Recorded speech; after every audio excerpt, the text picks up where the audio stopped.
Katika nchi yetu ndani ya kipindi hiki cha vuguvugu la siasa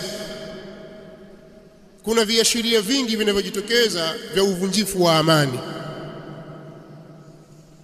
na kuna watu wanaonekana wamechoshwa na amani na utulivu uliopo kwa sababu mbalimbali wanazozijua wao.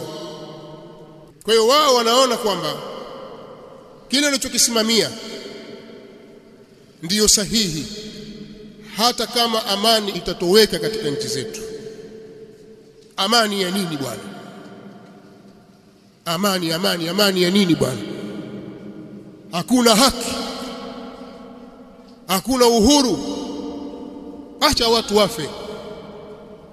Maneno haya yamekuwa yakienezwa kwa muda mrefu kwa njia mbalimbali, kwa vyombo vya habari na hasa mitandao ya kijamii, kupitia wanaharakati mbalimbali au wanaojiita wanaharakati na baadhi ya wanasiasa na wanaojiita watetezi wa haki za binadamu na wengineo,